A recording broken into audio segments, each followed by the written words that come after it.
રૂકમણીજી વિચાર કરે કે શ્રી કૃષ્ણ મને લેવા આવે તો કેવું સારું. તો પછી બુદ્ધિશાળી દીકરી છે એમ વિચાર કરે કે પણ દ્વારકાધીશને ખબર ક્યાં છે કે હું એને પ્રેમ કરું છું? એને ખબર પડે તો મને લેવા આવે ને. એને મારો કોઈ પરિચય નથી. અહીંયા પ્રેમ છે પણ અહીંયા એક તરફી પ્રેમ છે. રૂકમિણીજીને અનુરાગ છે પણ ત્યાં તો પરિચય પણ નથી કે આવું રૂકમિણીજી જેવું કોઈ પાત્ર છે. ભગવાનને ખબર પડે તો મને લેવા આવે. એટલે અત્યંત બુદ્ધિશાળી એવા રૂકમિણીજીએ સુંદર મજાનો પ્રેમ પત્ર લખ્યો છે.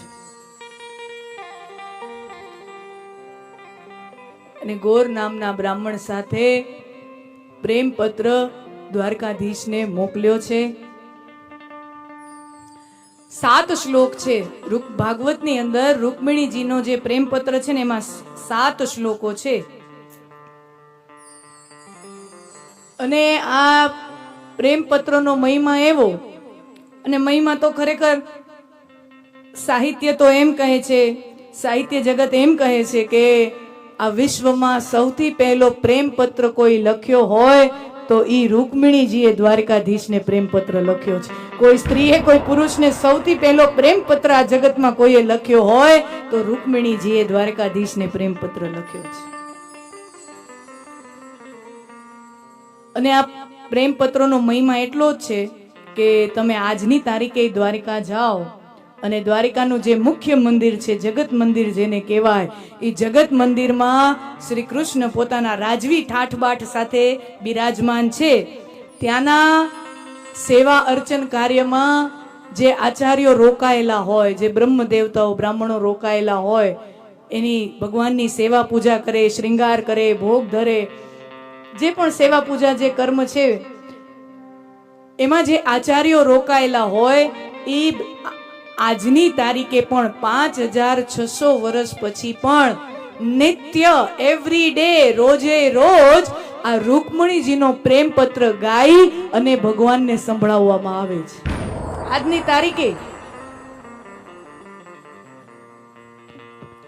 શ્રુત્વા ગુણાન ત્રિભુવન સુંદર.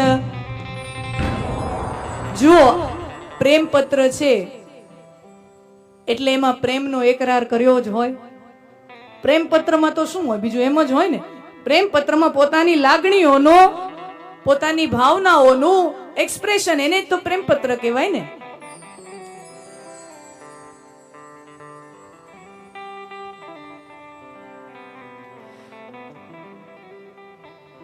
તો રૂકમિણીજી બહુ સમજદાર હતા. જો ખાલી એમ કહેવામાં સંદેશો મોકલવામાં આવે કે હું તમને પ્રેમ કરું છું, તમે મારો પત્ની રૂપે સ્વીકારો, તો સામે જે છે वो कोई ऐरा गैरा नत्थु गैरा नहीं है. वो स्वयं द्वारकाधीश है, नारायण है, पुरुषोत्तम है. सर्व पुरुषों में जो उत्तम है, श्रेष्ठ है, वो पुरुषोत्तम है. वो पूछेंगे कि तुम ये कहती हो कि आपको मुझसे प्रेम हुआ है, लेकिन आप कौन है? मैं तो आपको जानता भी नहीं. देवी आप कौन हो? खाली खाली एमने लखी नाखो तमे आवो मने लेवा.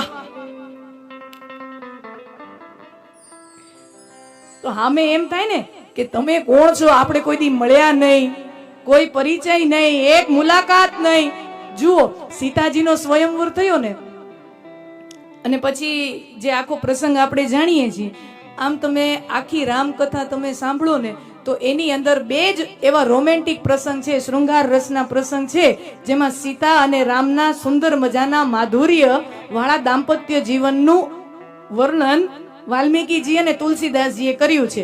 એમાં સૌથી પહેલો પ્રસંગ એ આવે છે કે સીતાજી પુષ્પ વાટિકામાં પુષ્પ લેવા માટે આવ્યા છે, અને રામ ભગવાન પુષ્પ વાટિકામાં ફૂલ ચૂંટવા આવ્યા છે, અને સીતાજી પોતાની બેનપણીઓ સાથે વિચરણ કરે છે ને ત્યાં શ્રી રામ અને સીતાજીની દૂરથી એકબીજાને નજર મળે છે અને બંનેને એકબીજા પ્રત્યે પ્રેમ થાય છે. આ બધી કથા આપણે જાણીએ છીએ. અને પછી જ્યારે સીતાજીનો સ્વયંવર હતો ને ત્યારે બધાય રાજાઓ એક પછી એક ધનુષ ઉપાડવા જાય ને આપણે જાણીએ કોઈનાથી તલભર જેટલું ધનુષ ન ઉપાડી શકે. મોટા મોટા બાહુશાળીઓ બલશાળીઓ ત્યાં આવે પણ કોઈ ધનુષ ઉપાડી શકે નહીં. સીતાજી રાજકુમારી છે, રાજકુમારીની એક મર્યાદા છે. પણ શ્રી રામ જ્યારે ઉભા થયા ત્યારે સીતાજી સુંદર મજાનું તુલસીદાસજી રામચરિત માનસમાં લખે છે કે સીતાજી જાણે પોતાની માં ધરતી માતાને પ્રાર્થના કરતા હોય કે હે માં, આ અયોધ્યાના રાજકુમાર દશરથ નંદન ધનુષની સમીપ આવી રહ્યા છે અને સીતાજી ધરતી માતાને પ્રાર્થના કરતા હોય કે જ્યારે શ્રી રામ શિવ ધનુષને ઉપાડવા જાય ત્યારે હે માં, તમે દશરથ નંદનને બળ અર્પણ કરજો. મન હતું કે કોઈનાથી ઉપડે તો એ પુરુષ કોણ હોય, તો આ દશરથ નંદન છે, એનાથી ઉપડવું જોઈએ. યાની વહાં પર દૂર સે ही सही એક પરિચય થા. અહીંયા શ્રી કૃષ્ણને કોઈ પરિચય નથી રૂકમણીજીનો. તો પૂછશે કે દેવી તમે કોણ છો, પ્રેમ કેવી રીતે થયો?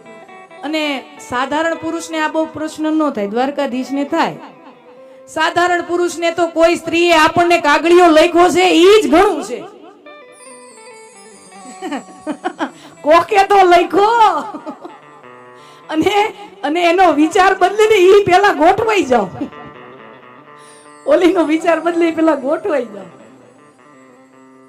પણ આ કોઈ સાધારણ પુરુષ નથી, ये तो पुरुषोत्तम है. पूछेंगे प्रेम कैसे हुआ? ત્યારે રૂકમણીજી જવાબ આપે છે, હે દ્વારિકાધીશ, તમે ત્રિભુવન છો. સરસ મજાનું શબ્દ વાપર્યું છે Tribhuvan. You are the most handsome man in all three world's. તમારા જેવું સુંદર પુરુષ આ દુનિયામાં બીજો કોઈ નથી. અને શ્રી કૃષ્ણમાં તો આ વાત સાચી છે, શ્રી કૃષ્ણ તો ત્રિભુવન સુંદર છે જ. પણ પ્રેમ એક એવું અદ્ભુત સંવેદન છે, પ્રેમ એવી અદ્ભુત લાગણી છે કે તમને જેની હારે થઈ જાય ને એ દુનિયામાં તમને શ્રેષ્ઠ લાગવા માંડે. જેની સાથે પ્રેમ થાય ને એ તમને સૌથી સુંદર લાગે. દુનિયા આખીને એની અંદર કાંક ને કાંક વાંક દેખાય, પણ પ્રેમની ભાવ એવો છે ને, હવે તમે આંધળા કયો તો આંધળા ને જે કયો ઈ જે, પણ ઈ ભાવ એવો છે કે ઈ વ્યક્તિ તમને શ્રેષ્ઠ લાગે, એનાથી સારું તમને બીજું કોઈ ન લાગે. અહીંયા સૌથી પહેલો શબ્દ એ શું કીધું? ત્રિભુવન સુંદર, you are the most handsome man in all three worlds. પણ ખાલી તમારા રૂપને જોઈને પ્રેમ નથી થયો, મેં તો તમને જોયા નથી. આ તો બધાય કહેતા હોય તમે બહુ રૂપાળા છો એટલે કીધું ત્રિભુવન સુંદર.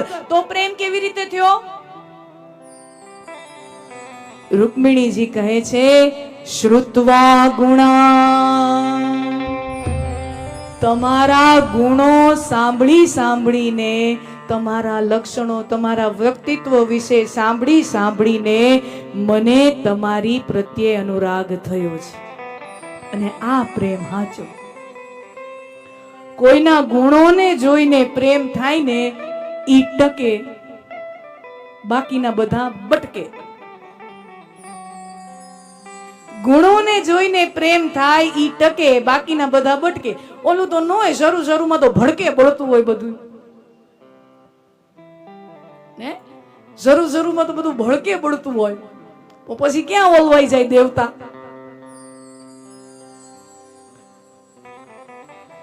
સમય રૂપી અજગર છે ને, ઈ જે ખાલી મોહ અને આકર્ષણ હોય ને, તો ઈ જે આકર્ષણનો રસ છે કે મોહનો રસ છે ને, સમય રૂપી અજગર એને ચૂસી લે છે, ખાઈ લે છે.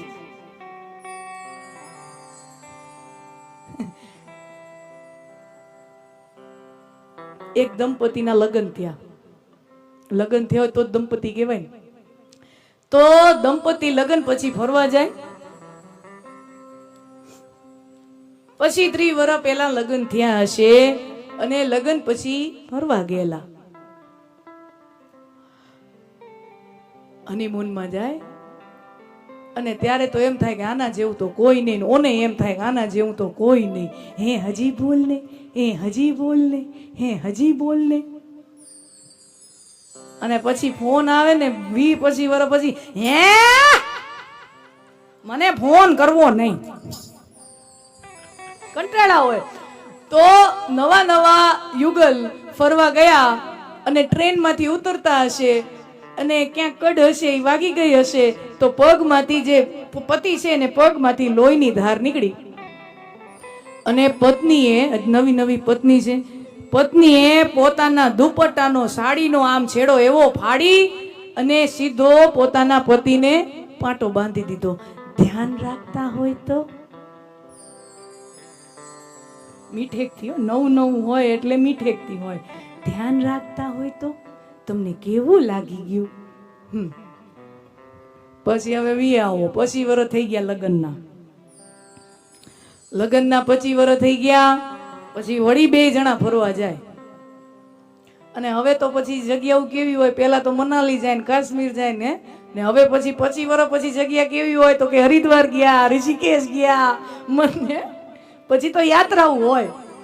25 વર્ષ પછી લગ્નના 25 વર્ષ પછી યાત્રાએ ગયા વળી ટ્રેનમાંથી 2 જણા ઉતર્યા ટ્રેનમાંથી ઉતર્યા વળી ક્યાંય કડ લાગી ગઈ વળી પાછો ઓને લોહીની ધાર નીકળે અને પછી શું કહે ખબર? કોઈ છેડા નો ફાડે કોઈ દુપટ્ટાના છેડા બેડા ફાટે નહીં. હું આઈની તેદીના ભટકાયા જ રાખો છો ધ્યાન રાખો.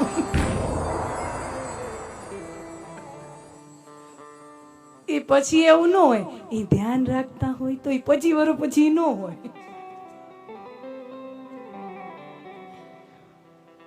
હું આવી તેદીના ભટકાયા જ રાખો છો પછી 25 વર્ષ પછી આ હોય.